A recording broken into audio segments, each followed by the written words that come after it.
Good to see you, everyone. My name is Robbie Howell, and Age of Mythology Retold is right around the corner. I'm very excited. I hope you guys are very excited. There's spoilers and leaks and rumors and all sorts of stuff milling about. And amidst all this, my mind keeps going back to an issue I have had with the game since I got the Titans expansion way the hell back in, what was it, 2003 or 4? I can't even remember anymore. But it's something that bothered me as a child. And it's something that still bothers me as an adult. And now I want to bother you with it too. Because today I want to talk about what the problem is with the Atlanteans. And how I personally would go about fixing it. In my, of course, utterly objective opinion. In this video, I'm going to be talking about the pseudo-mythological origins of Atlantis and why those origins don't particularly justify its inclusion in the game, as well as an alternative that I found which I believe is a much better grounding for a civilization like it. But before we get into all of that exciting stuff, I'd like to begin with my approach. Of course, normally I do Age of Empires 2 content, so this is my approach as it has been approximated for Age of Mythology. I want to stay as true to source material in myths and cultural traditions as possible, working within the existing confines of the game, of course. I place much less emphasis on pop culture than the game currently does, and I very rarely choose to add or change something just for balance purposes. I always want to have grounding.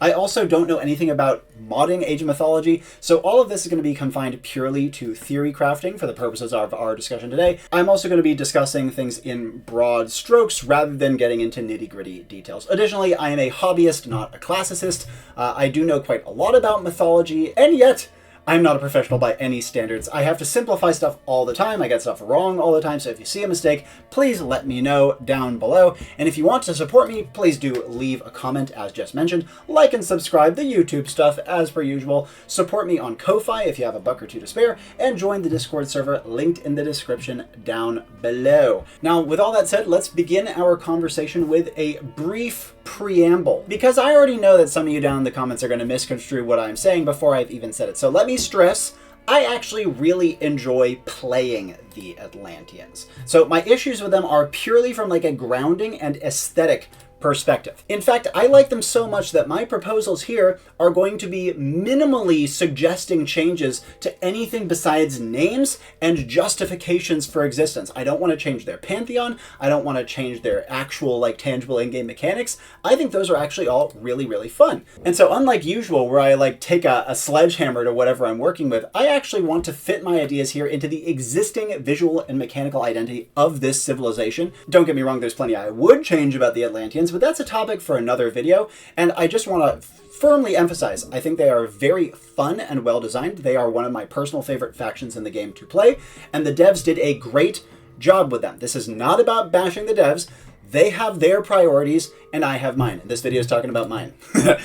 There's also news of a Romanesque visual overhaul for the Atlanteans. I've had a bunch of people in the comments mentioning this to me, especially on my last Age of Mythology video, where I mentioned that I thought the Romans would be a likely, if not one I would like, but a likely contender to be added to the game. Go take a look at that up here if you haven't seen it yet. And if this is true, if there is like a Romanesque visual overhaul for the Atlanteans, I think this is a very poor decision. In that Age of Mythology video I just mentioned, as well as in the poll that I mentioned adjacent to it, most people, most viewers, or most commenters at least, vehemently did not want to see Rome added to the game.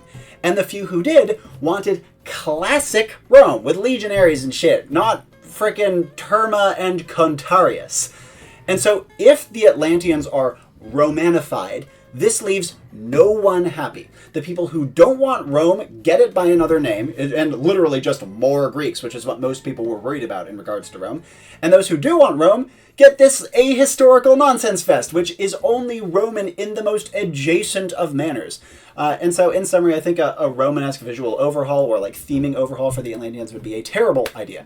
Don't get me wrong, of course, the existing visuals aren't great. Like, I think that the kind of Mesoamerican thing they have going on is kind of dumb for reasons I will get to later.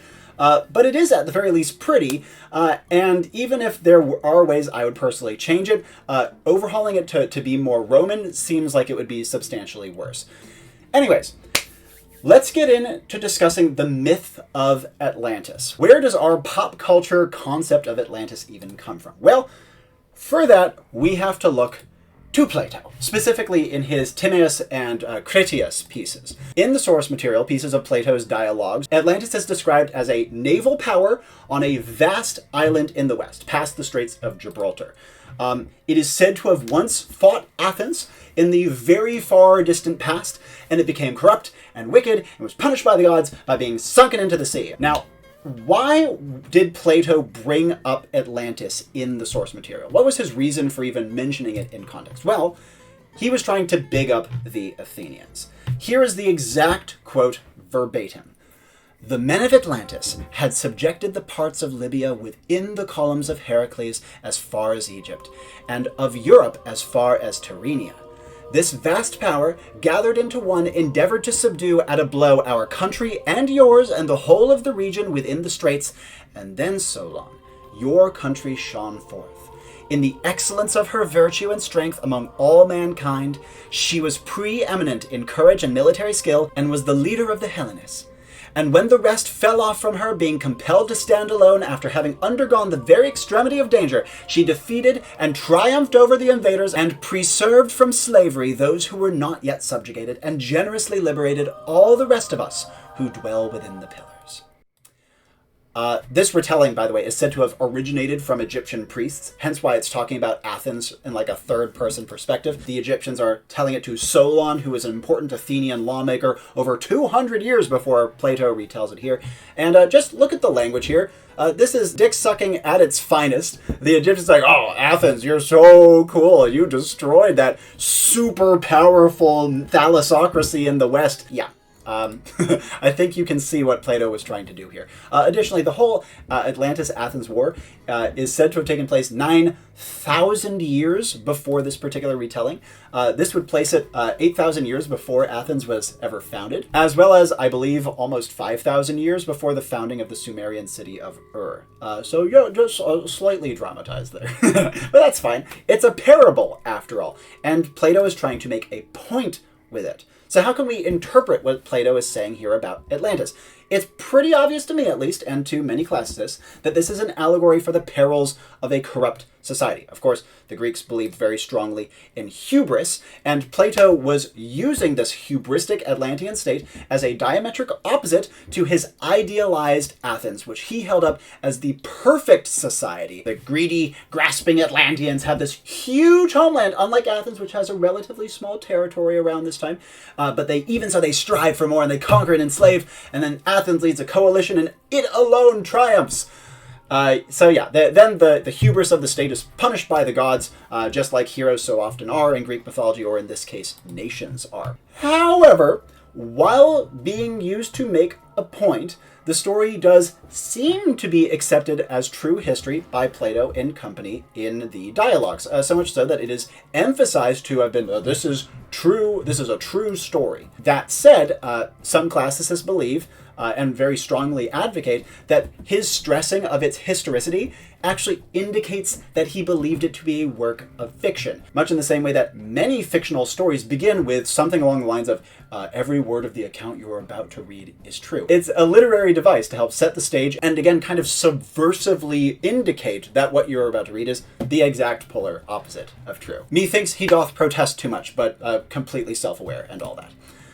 Now, Atlantis was a footnote in Plato. It was, again, mentioned pretty much solely in this one conversation he had surrounding statehood and hubris, but it was blown way the hell out of proportion. Later authors seized upon the exciting implications, especially as more of the world started to be explored and people started to realize how many cool things there are out there. Maybe there's this lost continent that got sunken beneath the waters, and Plato said it was true, guys. And so because of this, Atlantis was initially used as inspiration for great works of literature. Sir Thomas More in England used it as his inspiration for his book Utopia, where we get the word utopia from. Though in his case it was a bit of a satire, I should note.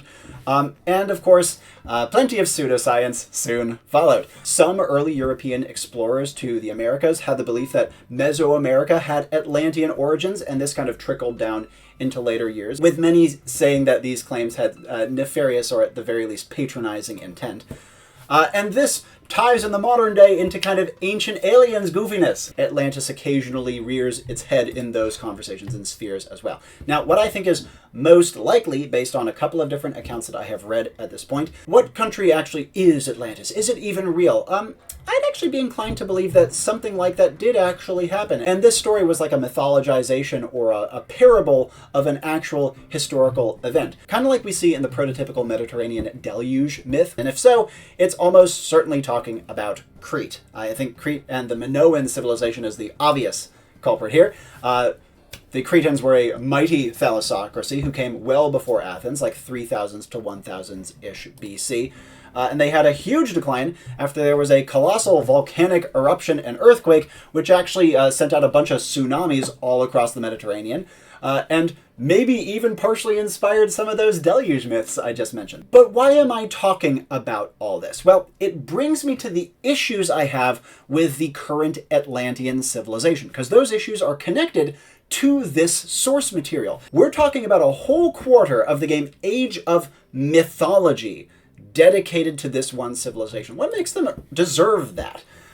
Is Atlantis even a myth? I would argue no, it is not a myth. It, like I said, was originally used by Plato as the backdrop to a philosophical conversation about statecraft.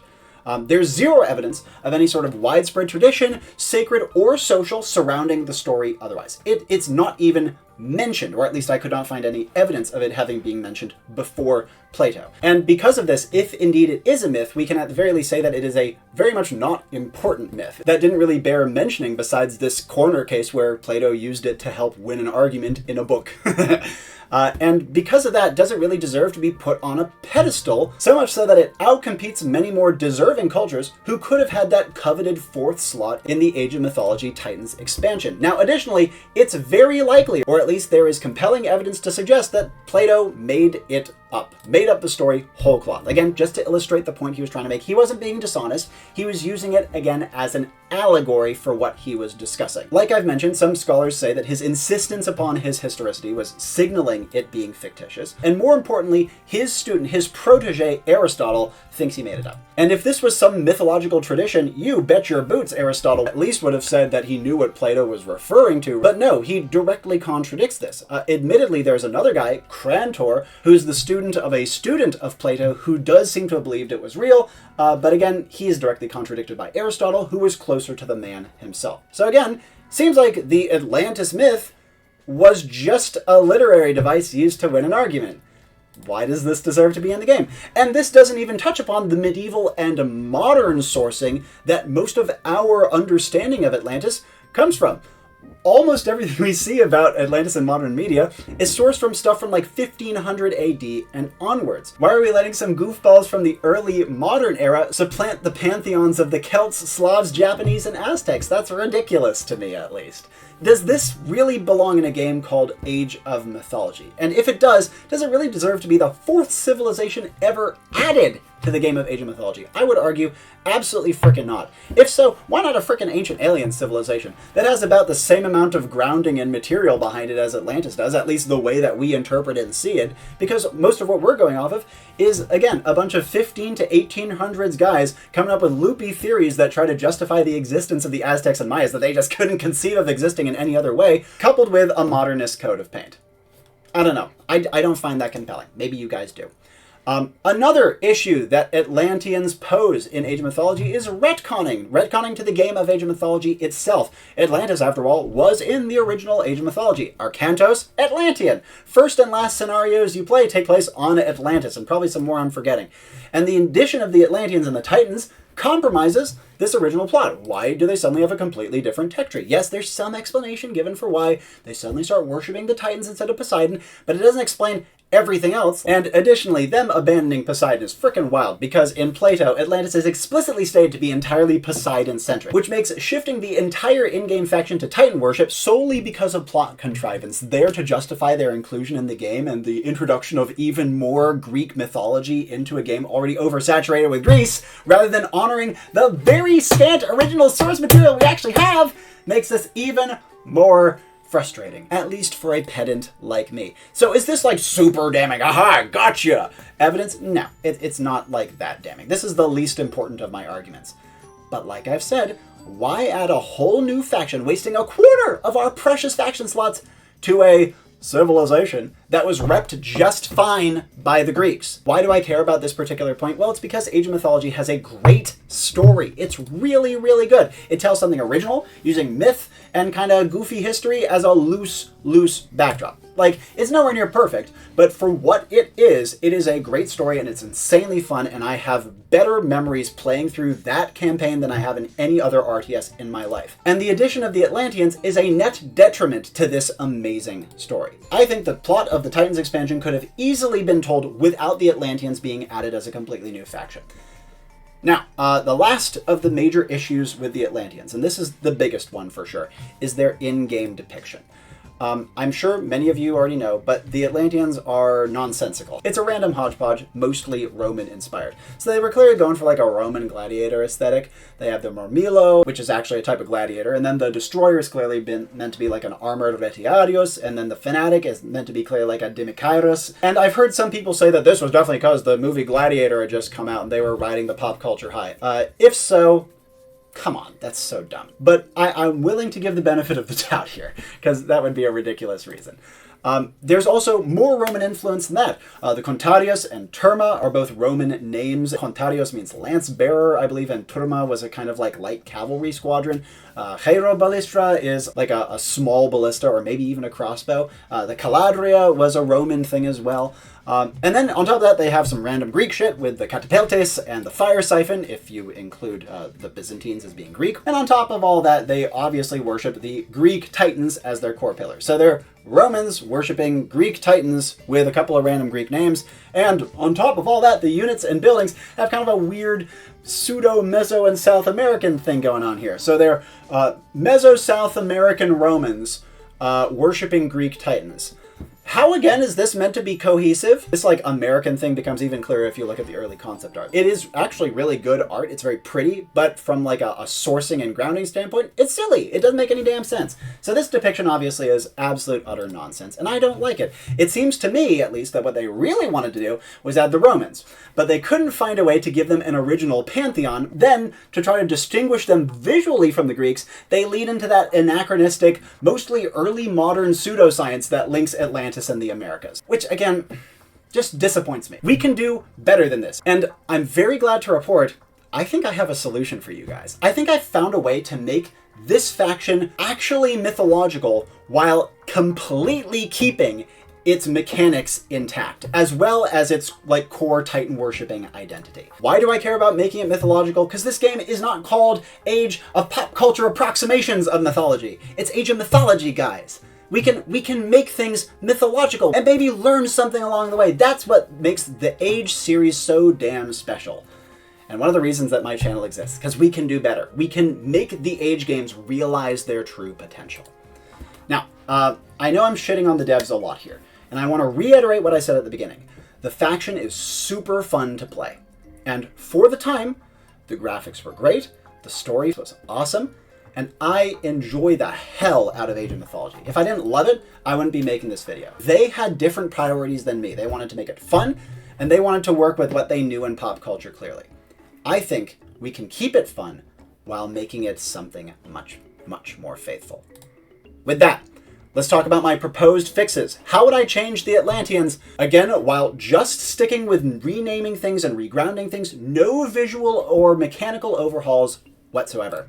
Let's talk about it. Beginning with the Chryseon Genos, the golden race, the men made by Prometheus, and who were the first human inhabitants of the god's Earth.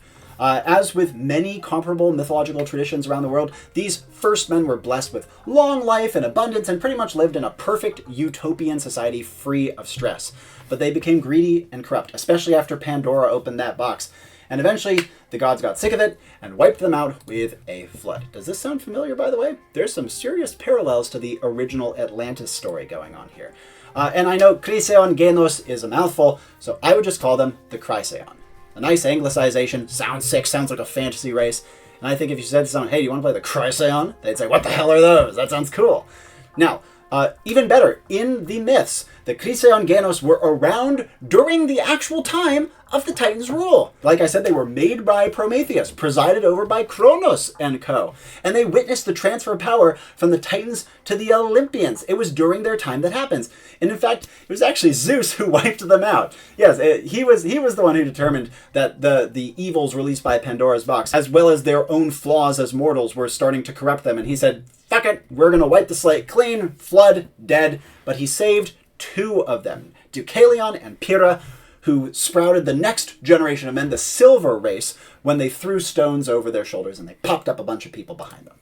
And so, in-game story-wise, this gives a very good reason for this like hypothetical Chryseon civilization to still worship the Titans and want to free them. They survived the flood. They have a vengeance against the Olympians. They're going to free their true masters and wreak havoc upon the world. Ha ha ha! Isn't that compelling? And furthermore, the hero mechanic fits perfectly. The Atlantean hero mechanic, where you can promote any unit you want to a hero. The Chryseon were far more divine than later humans. They had long lifespans. They had other superhuman traits. And additionally, this came during a time of many more monsters and heroes than the later days of men. And so it makes total sense for any one of the Chryseon to be able to be promoted into a hero. That fits perfectly with their identity.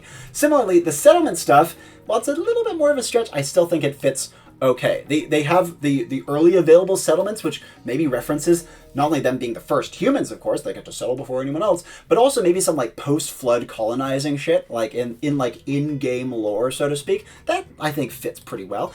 And the favor thing less so, but I think the Atlantean favor generation's like the weakest part of the faction mechanically anyway, so whatever, it fits good enough. Or at least as good as it fits to the current pseudo-mythological Atlanteans right now. But let's go to the second major proposal I have, namely to change from weird Roman Mesoamerican stuff to Proto-Indo-Europeans. They are a prehistoric ethnic group. They were the cultural and genetic ancestors to much of Eurasia. Many, if not most societies from Europe through the Middle East and into India have some sort of link to the Proto-Indo-Europeans. They likely originated around the Black Sea, so between like Anatolia and the Pontic Steppe, somewhere between like 7,000 and 4,000 BC. There are linguistic and mythological remnants and evidence of them found from the British Isles all the way to Sri Lanka. That's why you might find some like weird parallels between a lot of like the classic polytheistic pantheons of those regions. Though I should note that while they are researched pretty extensively through like linguistic reconstruction and archaeology, very little about them is known 100% for sure. I think the Proto-Indo-Europeans would be a great aesthetic basis for my Chryseon faction that I'm proposing here.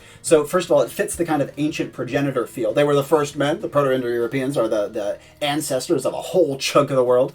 And also, it makes them more thematically distinct from Greece. In fact, the original Proto-Indo-Europeans might even be what the Chryseon myth was representing in the first place. Since so little is known about the Proto-Indo-Europeans, you could keep the visuals on the existing Atlanteans without it being like completely egregious, right? Obviously, like, I'd prefer to do away with the dumb Rome America look sort of thing, but you do have like a little more grounds for creative liberties, because we're not just trying to literally show the Proto-Indo-Europeans, we're just trying to like flavor the myth of the Chryseon and their days of opulence and luxury with the language and some of the flair of the Proto-Indo-European society from what we know of it.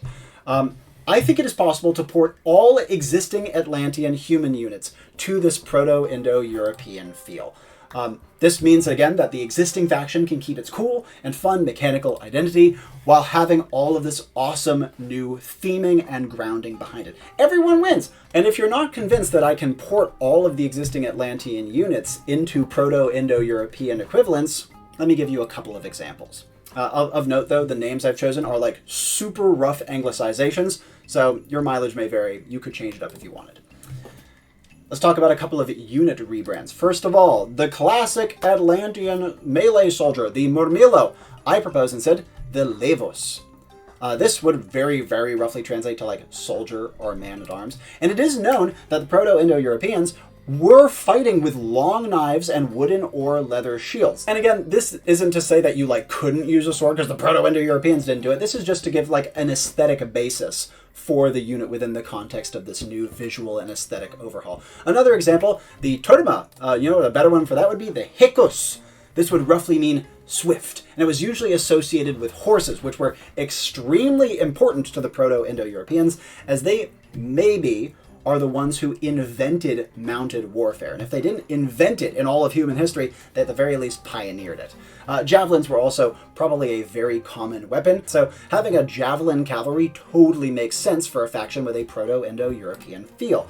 Another example, the citizen. What about the viros?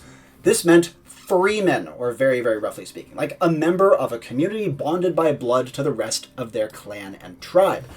The Proto-Indo-Europeans were semi-nomadic, so a gatherer bringing a donkey with them and having a mobile draw point is perfect! That's an absolutely perfect fit. And additionally, the Proto-Indo-Europeans were smaller populations. There were many small tribes that moved about. So having their core economic unit have a high pop count, so you have relatively few of them, works perfectly for this general vision.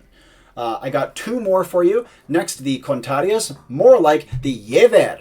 This would roughly translate to rider, because again, horsemanship really important to the Proto-Indo-Europeans. Horse ownership was a sign of status, so having a highly elite cavalry unit, it's a perfect fit. And lastly, my personal favorite of all of the ports I found, the fanatic could be translated to the Korion. The Korios was the essential Proto-Indo-European warrior unit. It was a fraternal band of young men who lived separate from society together, almost like in a frat, actually, and bonded through training, warfare, and worship. Joining it may have even been a rite of passage for young men of elite birth. And the Korios is probably the origins of the Berserkers and similar warrior factions that you see in a lot of early European societies. They not only affiliated themselves with wild animals, especially wolves and dogs, though bears and boar were not uncommon as well, but they were also said to have entered battle rages and fought near naked. Sound like anyone? Even Heracles can likely draw his origins back to the Korios. I think that this would be a perfect replacement for the fanatic, and I'm personally really proud of it. Now, I'm not going to cover all the Atlantean units yet. I'm sure there will be other ones which would be much harder to port. Yes, the siege ones I'll probably have to do something much more contrived for, but I wanted to give these 5 examples as a strong proof of concept. Like I said, we're going for them as a source of grounding and visual identity that can be blended in with the Chryseon Genos myth to make a really unique faction that stands out from the rest visually while retaining a strong mechanical identity and having an awesome piece of actually mythological grounding, unlike what the Atlanteans have now. So if you want to see me do a full remake of the Atlanteans, calling them Chryseon and with this like Proto-Indo-European flavoring, let me know down in the comments section. A couple of final thoughts before we wrap up for today. Some theming alternatives. If you didn't want to turn the Atlanteans into the Chryseon like I proposed, you could use the Minoans if you really wanted. It would be a lot more of a force. Them worshipping Titans makes absolutely no goddamn sense, but wouldn't be the worst thing in the world. Would be better than the Atlanteans, frankly. They are, after all, the top suspect for who the real Atlanteans were. So I'd be remiss not to mention them. So another option that I absolutely had to say, it's way wackier, but it's way cooler, could be the Moonmen from A True Story by Lucien of Samosata. Do you know it? If you don't know it, look it up, because, oh, it's so cool. It is one of the first ever pieces of science fiction ever to have been recorded, and it depicts a Greek ship of sailors and heroes sailing to the moon and helping the people of the moon do battle against the people of the sun. And it's wacky and cool, and they fight like space fauna, and the people of the moon are super weird and have all these cool cavalry and technology. That would be so sick. Never gonna happen though. And I think it would leave most people completely scratching their heads like, what the shit am I looking at here? This doesn't seem like mythology, even though it's like way more contextualized than Atlantis. And unlike Atlantis, it has way more detail, way more passion, way more flavor put into it. I think it would be really, really cool. But even if I like had my entire way with Age of Mythology and I could add as many factions as I wanted to the game, these guys would be like number 100, right? Super cool, but there's way more important stuff to do. One other thing I wanted to mention.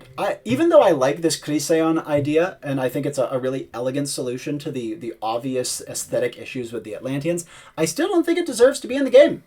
If I had my way from the beginning, there is zero frickin' way that I'd introduce a second Greek-based mythical culture into the game over the dozens and dozens of better, completely unrepresented options still out there. You think I'd put this in before I put in something like the Japanese or the Aztecs or the Gaels? Pfft, forget about it. But that being said, what's done is done. The Atlanteans are already here, and this video is me trying to make the best of it.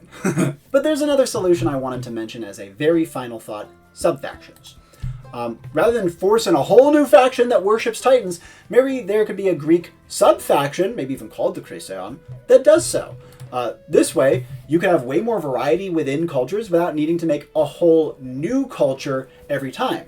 Just have, like, the base level of the culture be the same, and the bulk of the tech tree could be shared, but there are a few big differences, like which specific gods they worship, or maybe some pieces of the unit roster is swapped out, things like that. Is it something that I'd propose doing, like, all the time and adding a ton of sub-factions rather than adding full new cultures? No, but even though I personally prefer full cultures, this could be a really great middle ground for people who don't want too much new stuff put in the game, but still want a little bit more variety than we have now.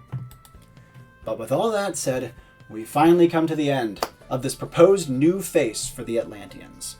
Thank you so much for watching, guys. Do you like my proposed new vision for the Atlanteans? Do you think that the Atlanteans are a problem at all, or am I just completely and utterly overreacting? I want to hear your thoughts down in the comments section below, especially if you want to see more Age of Mythology content. It is very, very fun to talk about, and if you like hearing about it, I have plenty more that I want to share with you.